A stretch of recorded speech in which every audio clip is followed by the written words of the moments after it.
Welcome to Inside Marketing with MarketSurge, your front row seat to the boldest ideas and smartest strategies in the marketing game.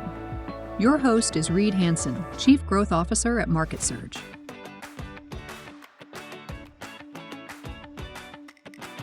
Welcome back to Inside Marketing with MarketSurge. Today's guest is Dwayne DJ Sprague, the CMO of Shopper Approved. Also an international best-selling author, a keynote speaker, and podcast host who has spent decades at the intersection of marketing, behavioral science, and business growth. DJ's career reads like a masterclass in influence and trust building. He's led marketing and reputation strategies for global brands like Kodak, Toyota, Lexus, Hyundai, JD Power, and even major sports teams in the NBA, NASCAR, and MLS. He's co-authored books including Reputation King and The Influence Advantage, and he's one of the rare certified behavioral science professionals who applies persuasion principles directly to e-commerce and conversion optimization.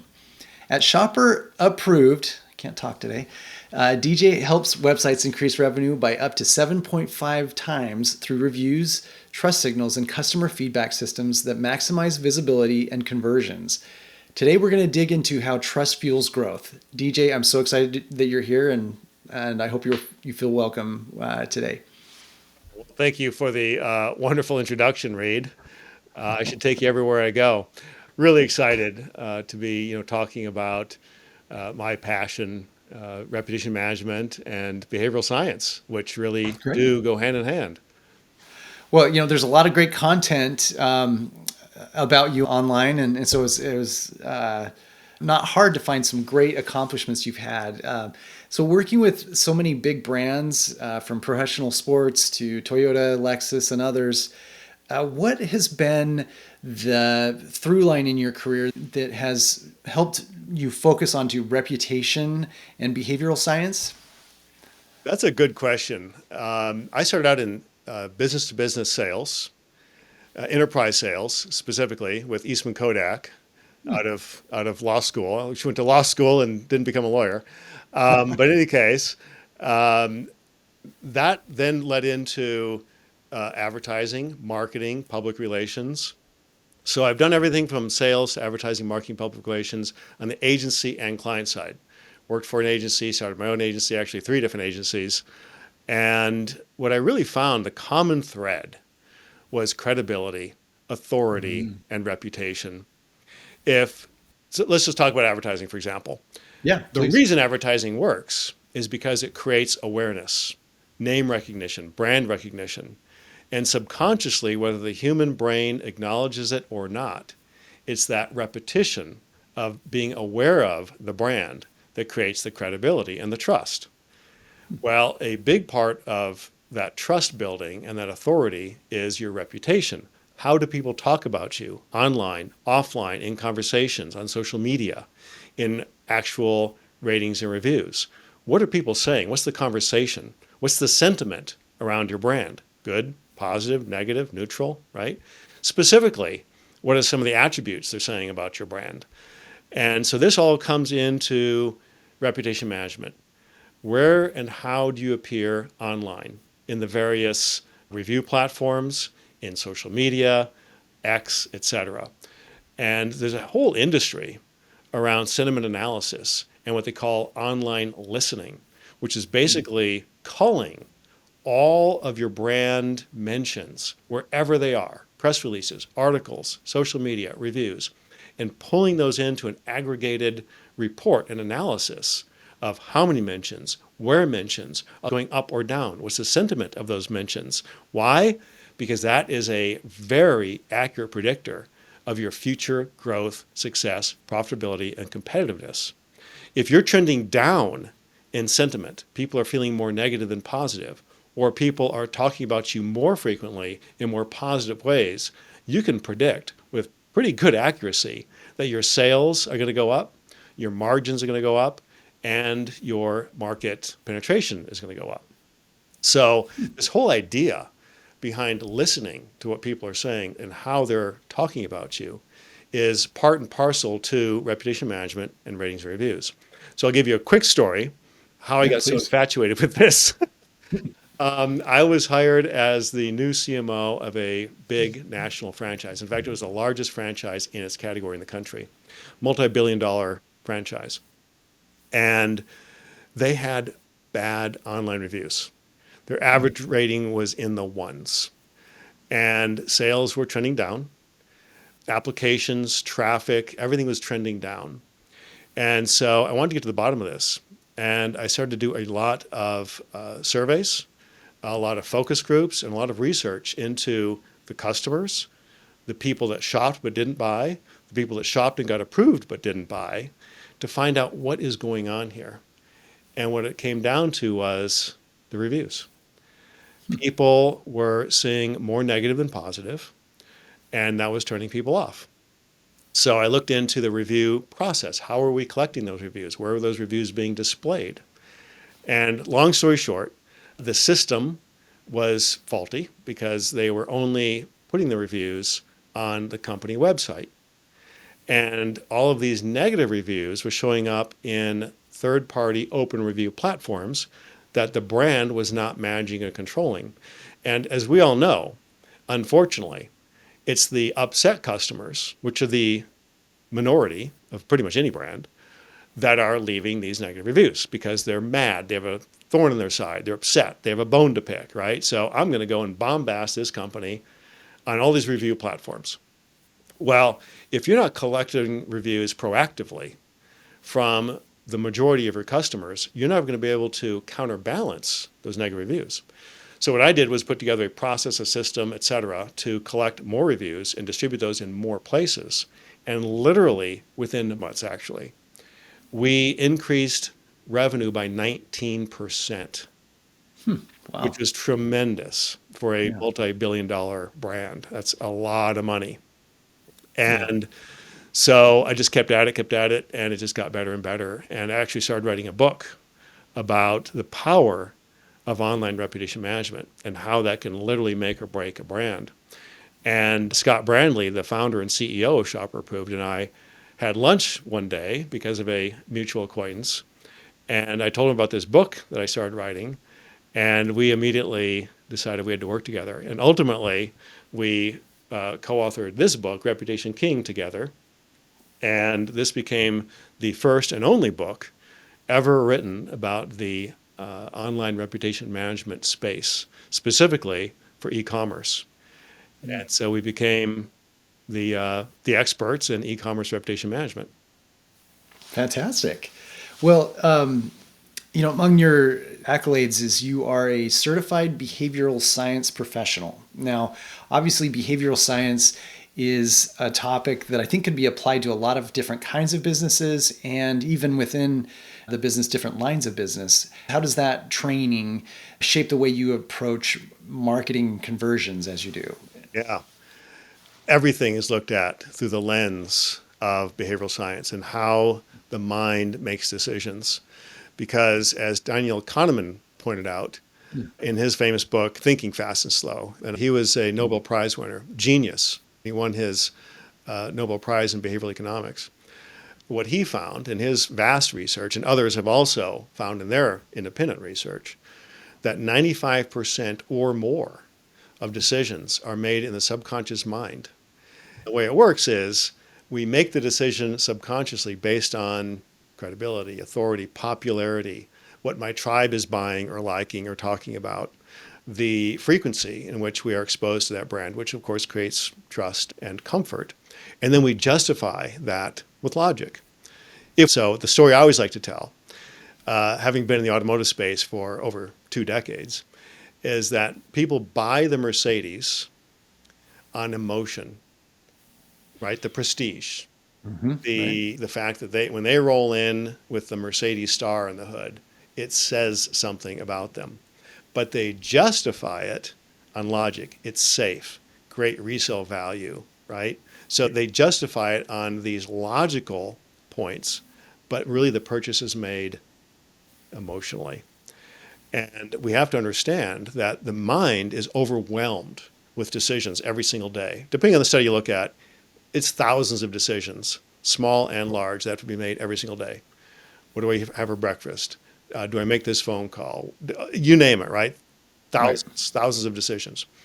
And the mind is wired for efficiency, to burn as few calories as possible, because it takes calories, believe it or not, to make a decision. To think, to use your brain requires calories, which is why when you get hungry, you can't think and concentrate, right? You literally don't have the calories to burn.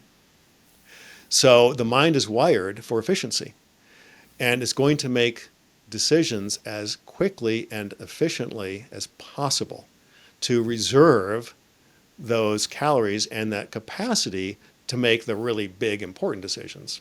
So that's why 95% or more are made with these subconscious emotional triggers. And that's what we have to understand. So everything we do is, how do we create products, tools, systems, seals, widgets, etc., that are going to play into and leverage behavioral science. So in our book, Reputation King, it's riddled with studies and research on reputation science, also known as behavioral economics or behavioral design.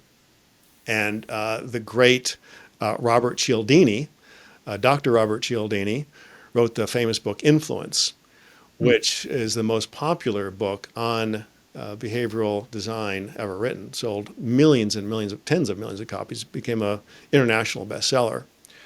And he pioneered the term social proof. And social proof is one of his 7 core behavioral science principles. Now, there's over 100, mind you. There are 35 alone that apply to online e-commerce, but there's well over 100 principles that have been recognized. He really focuses on 7. But the point is that one of the key behavioral design principles he focuses on is social proof, which is, what are other people doing, buying, saying, owning, driving, wearing? What movies are they watching? What restaurants are they going to, right? It's that social proof that drives the majority of our behavior. Why? We want to do what other people are doing, especially if those other people are in our tribe, if we relate to those people, which is why influencers, right? Influencers are important. Why? Because they influence. Because we follow them, respect them. They're a sports authority, they're a business authority, they're an investment authority, they're a fashion authority, they're a restaurant authority, whatever it is, they're an authority. They're an expert, or at least we perceive them to be. So we see them as people to listen to. We listen to people in our social groups, our church groups, our peers, our family. That's all part of social proof. And it's a very, very powerful influence mechanism. And that's where ratings and reviews come into play. The more reviews you have, the more social proof you have, the more popular you are, the more I can trust you.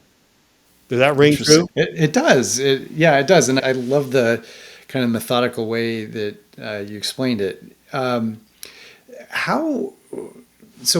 that social proof is so important, what are companies today doing well with that? And what are some common pitfalls or mistakes that they make in regards to leveraging this social proof asset?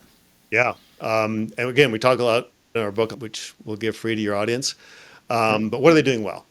So brands that are doing well at creating and leveraging their reputation are those brands that are collecting as many reviews as possible from as many customers as possible, and then displaying those reviews on as many review platforms as possible. Why? Well, first of all, again, you want to collect as many reviews as you can for the numbers, because the numbers speak volumes about your trust and authority as an industry leader. And most people want to buy from the industry leaders. There are people that want to buy unknown niche products and be unique.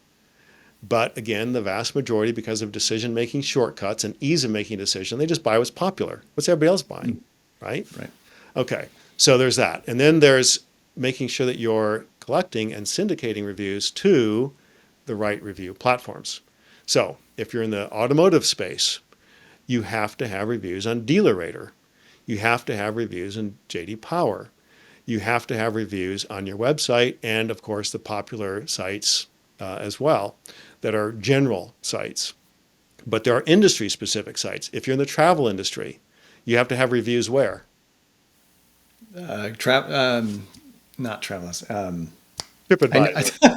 TripAdvisor. That's Exactly. sorry. It would be suicide not to have. Sorry, that was a trick question. It would be suicide not to have reviews on TripAdvisor, if you're in the travel and hospitality industry, right? Because Yeah. that's where people go. Right. If you did a search right now for Marriott Hotel in Phoenix, Arizona, Right. and you don't see reviews on TripAdvisor, what's wrong with that hotel? Yeah, So I you have to suspect. think about the niches in which you play, and then you have to think about the general review platforms. So 2 points. One, collect a lot of reviews. Two, distribute those reviews on the niche platforms. And the third would be make sure on the big ones like Google, right? Google reviews are very popular. So that's also important. And then make sure that you're collecting reviews with a Google review partner if you're in the e-commerce space, because that's the only time that the reviews you're collecting are going to be syndicated to Google and appear in your Google Ads, your Google organic search results, your Google Shopping, etc. And that is what we call, and it's a term that Dr. Cialdini coined, pre-suasion. In fact, he wrote a whole book called Pre-suasion. And that's where when people see your reviews online, not on your website, but on other review platforms or Google Shopping, etc., they are persuaded to buy. Why? Because they already trust you before they even get to your site. So very, very important that you dominate those paid and organic search results for your brand, your products, and very popular search, which is this brand legit? Is this product legit, right? And those search results, which are very popular and common, will serve up your ratings and reviews. So, you've been in this space for a very long time, and you've seen, I'm sure, the influence of certain platforms come and go, and technologies as well. AI seems to touch every aspect of business these days, and it's definitely something I'm conscious of in just pure outbound marketing. Tell us how AI is affecting people managing their reputations online. Is that something significant? Do you think it'll be a bigger part of future plans? Any thoughts on that? Yeah, both good and bad. Mm. So let's talk about the bad first. Yeah. Bad part is that AI can create fake reviews and basically, act like a bot and just create these fake reviews. And they can leave them on these open review platforms, which unfortunately are relatively easy to leave a fake review because all they're really doing is verifying your email address. Mm. And so when a lot of these review platforms say, and you got to watch out for this, verified reviewer versus verified review is different. A verified review in our nomenclature at Shopper Approved it's a verified customer. They actually bought the product and the review is only requested and left post-purchase. A verified reviewer, on the other hand, again, this is nuanced semantics, but all they're doing there is verifying their email address. So I have gone and tested this many times on all their open review platforms, Trustpilot, Yelp, etc. And all they ask for is your email address. And if they verify the email address, you can leave a review for anybody you want, even if you never bought from that company or bought that product. Now, sometimes they'll ask for a proof of purchase, a receipt. So what do? You take a picture of any receipt, and I've even gamed the system to test it to see how good it is.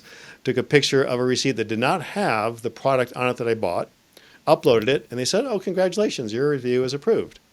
Wow. The product I was reviewing wasn't even on the receipt. Wow. Anyway, so AI can also facilitate gaming this at scale. Okay. That's the bad side. The good side is that you can use AI to cull, aggregate all of the reviews online and create a summary or synopsis of those reviews, along with the keywords and the sentiment. So you can use AI to very quickly go out and scrape all the reviews online, give you a sentiment analysis of those reviews, a summary of the good, bad, and indifferent, and the keywords. So you can kind of get an understanding of what are people saying, where are they saying it, right? And the other part that I'm not in favor of, but you can use AI to do this, and that is to create an automated review response. Key is you really want to respond to your reviews, good and bad, especially bad, because people look at the bad reviews almost more than the good reviews because they want to see how do you Oh, respond sure. to these issues? How are you taking care of your customer? So you can use AI to respond, but I don't recommend it. Why?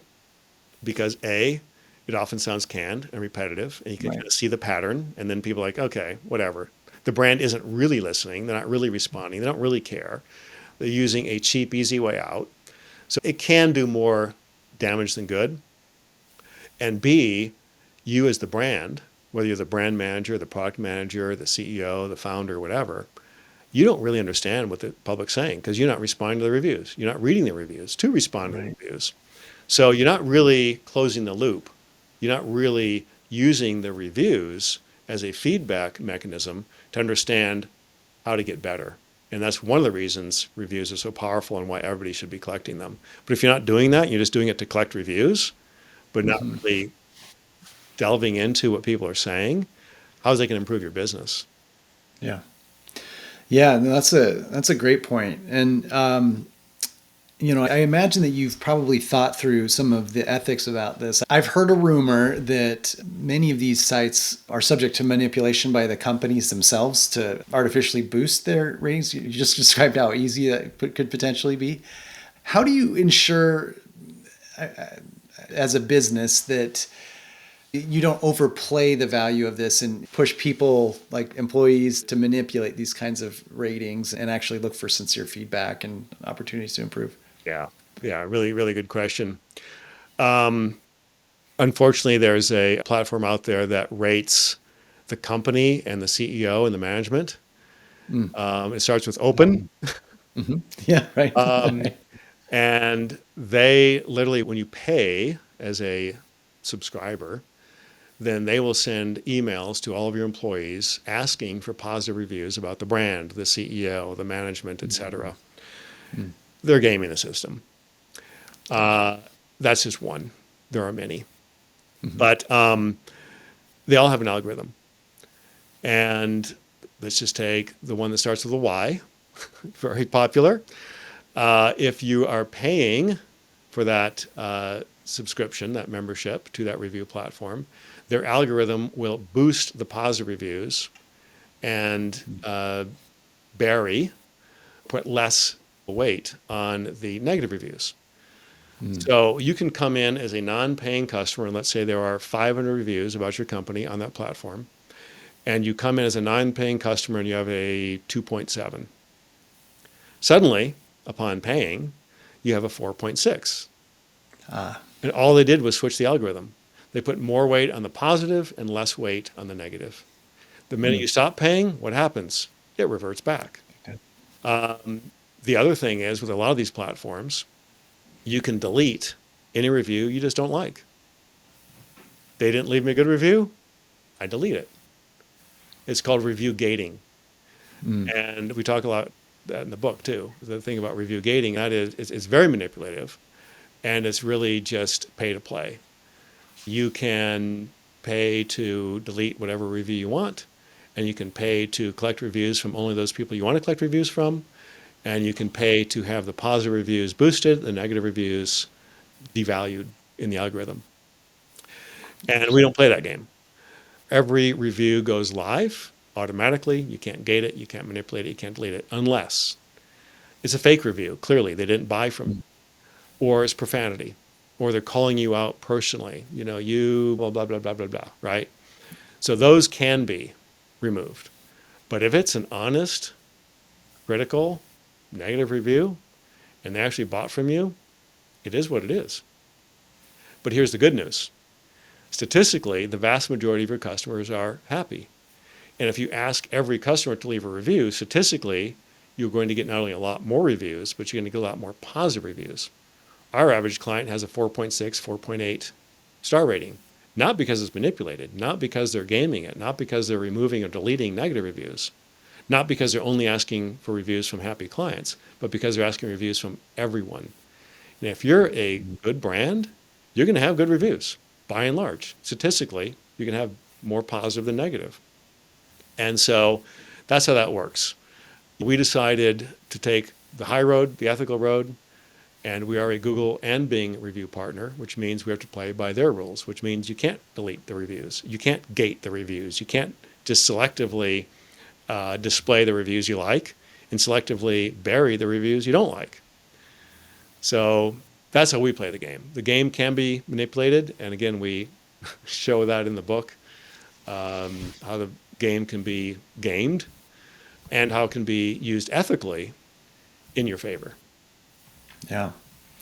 Well, there's been so much useful content here. I really appreciate you sharing so much.